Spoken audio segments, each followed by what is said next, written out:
हम पढ़ेंगे history of banks in India. हमारी बैंक्स का हमारी कंट्री के डेवलपमेंट में काफ़ी ज़्यादा एक बहुत बड़ा सपोर्ट रहा है, काफ़ी योगदान रहा है। इसकी वजह से हमारी जो इकोनॉमिक डेवलपमेंट होती है वो काफ़ी ज़्यादा रहती है। ये हमारी सोशल लाइफ को भी काफ़ी इफ़ेक्टिव बनाती है या इसकी वजह से काफ़ी इफ़ेक्टिव रहती है। तो चलिए आगे जानते हैं कि इसके क्या क्या फेजेस रहे हैं, कैसे स्लोली हमारी जो बैंक्स हैं उन्होंने डेवलप किया है। तो चलिए आगे बढ़ते हैं। तो हमारी जो इंडियन बैंकिंग सिस्टम है वो 3 फेजेस में हम उसको डिवाइड कर लेते हैं। तो इसके सबसे पहला है प्री इंडिपेंडेंस पीरियड जो 1786 से 1947 के बीच का रहा है। इसके बाद पोस्ट इंडिपेंडेंस पीरियड जब हमने फ्रीडम पाली उसके बाद से 1991 के बीच का। उसके बाद लिबरलाइजेशन पीरियड और बैंकिंग सेक्टर रिफॉर्म्स फेज जो कि बिगिन हुआ 1919 बाद 1919 1991 से लेके अब तक का। तो सबसे पहला है प्री इंडिपेंडेंस पीरियड 1786 से 1947। इसमें काफ़ी सारी बैंक्स थी जैसे बैंक ऑफ हिंदुस्तान वगैरह, लेकिन जो 3 मेन बैंक्स थी वो थी bank of Bengal, bank of Bombay और बैंक ऑफ मद्रास। इन तीनों बैंक्स को प्रेसिडेंसी बैंक बोलते थे।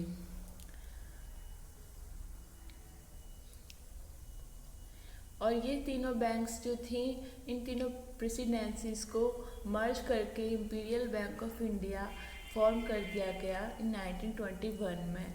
फर्दर इंपीरियल बैंक को भी नेशनलाइज्ड कर दिया गया और एसबीआई को फॉर्म किया गया।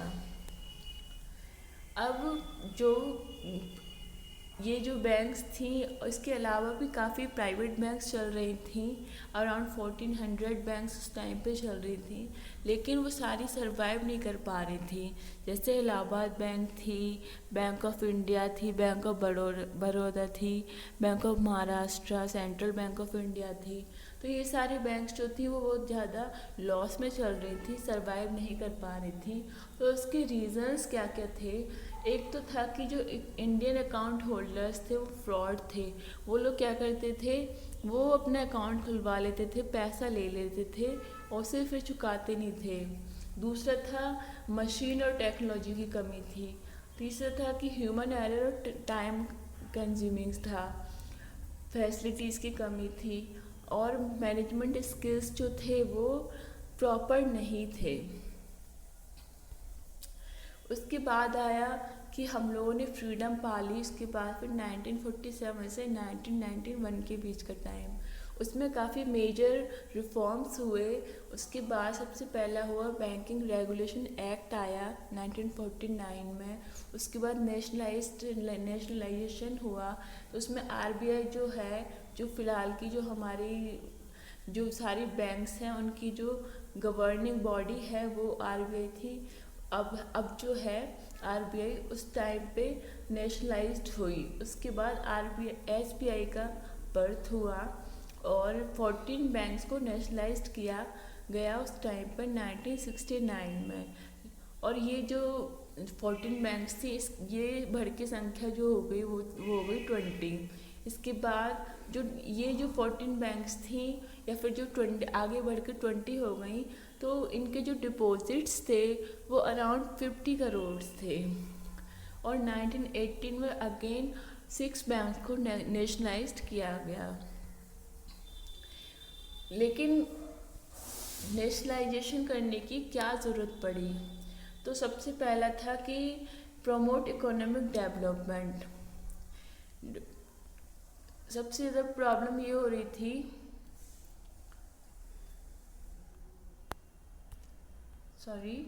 सबसे ज़्यादा प्रॉब्लम ये थी इकोनॉमिक डेवलपमेंट नहीं हो पा रहा था। जितनी भी बैंक्स थी, प्राइवेट बैंक्स थी, वो क्या कर रही थी, वो केवल कुछ सेक्टर्स को ही अपना जो एम उनका जो मोटो था कुछ सेक्टर्स को ही लोन प्रोवाइड कर रही थी, बाकी जो सेक्टर्स थे उनको वो अवॉइड कर रही थी। तो उससे इकोनॉमिक डेवलपमेंट नहीं हो पा रहा था, तो इसलिए नेशनलाइजेशन करना पड़ा। और उन फिर गवर्नमेंट ने ऐसी पॉलिसीज़ बनाई जिससे कि सभी सेक्टर्स हैं उनको प्रॉपर उनको लोन मिले, प्रॉपर जो रिसोर्सेज इनका अलोकेशंस हो, जिससे सब इकोनॉमिक डेवलपमेंट हो सके। उसके बाद था curve economic concentration of power.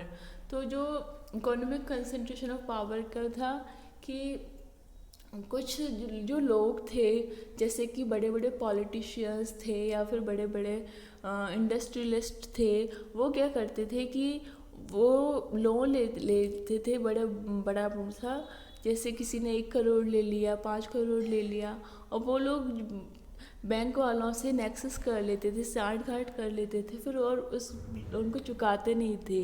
तो इससे क्या होता था कि जो मिडिल मैन का जो पैसा होता था बैंक में सबमिट, वो डूब जाता था। तो इससे क्या होता था, जो गरीब लोग होते थे उनका पैसा डूबता था और उससे उन्हें बहुत ज़्यादा घाटा हो रहा था। तो इस जो इकोनॉमिक कंसंट्रेशन ऑफ पावर थी, इस पावर को जो मिसयूज़ कर रहे थे बड़े लोग, इस पावर को रोकने के लिए नेशनलाइजेशन करना ज़रूरी हो गया था। अटेन फुल एम्प्लॉयमेंट, कि अगर जब बैंक्स जो होंगी अगर वो सही तरीके से काम करेंगी, सही तरीके से लोन प्रोवाइड करेंगी, सही तरीके से लोगों को जो सेल्फ एम्प्लॉयड पीपल हैं या फिर जो स्मॉल स्किल इंडस्ट्री वाले जो लोग हैं, जो प्रोफेशनल्स हैं, अगर उनको सही तरीके से सही इंटरेस्ट पे पैसा मिलता है तो वो सही तरीके से ग्रोथ करेंगे। तो इससे क्या होगा कि फुल एम्प्लॉयमेंट होगा, कंट्री भी ग्रो करेगी और लोग भी ग्रो करेंगे। तो इस पर्पज़ से नेशनलाइजेशन किया गया।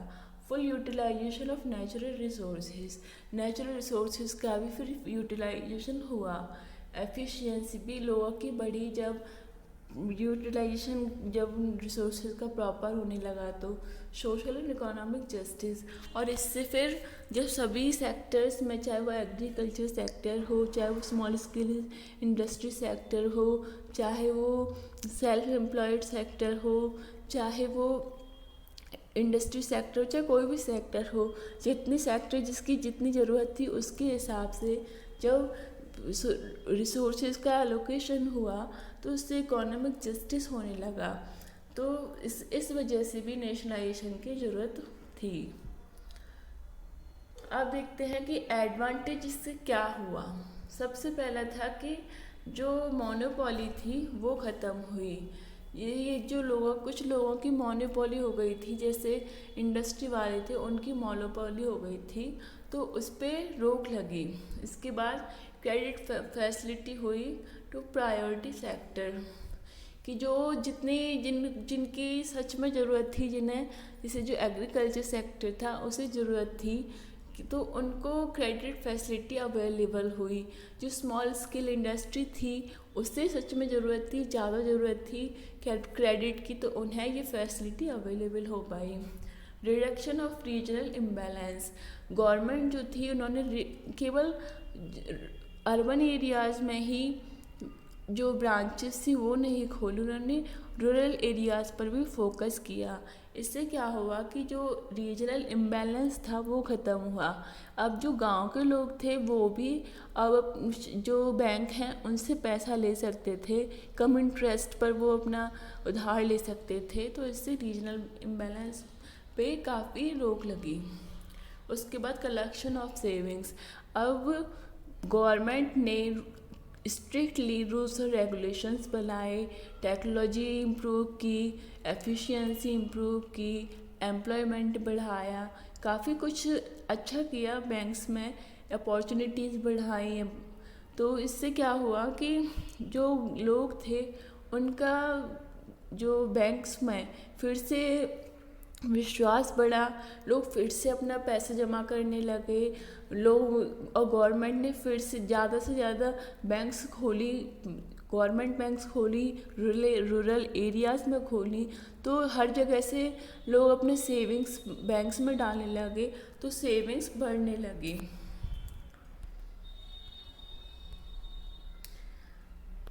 अब था कि नेशनलाइजेशन से कमर्शियल बैंक्स को क्या फ़ायदा हुआ। ब्लैक मनी जो था, ब्लैक मनी पे रोक लगी। तो पहले जो लोग आराम से पैसे जमा कर देते थे, जो उनका जो ब्लैक मनी होता था, तो पहले इतनी एफिशिएंसी नहीं थी, ह्यूमन एरर्स थे बैंक्स में, लोग इतना ज़्यादा पूछताछ नहीं करते थे कहाँ से पैसा आ रहा है, कैसे आ रहा है, सीधे जमा कर दिया। अब वो नहीं रहा था, अब सारी डिटेल भरनी पड़ती थी। तो इसकी वजह से जो ब्लैक मनी था उस पर रोक लगी।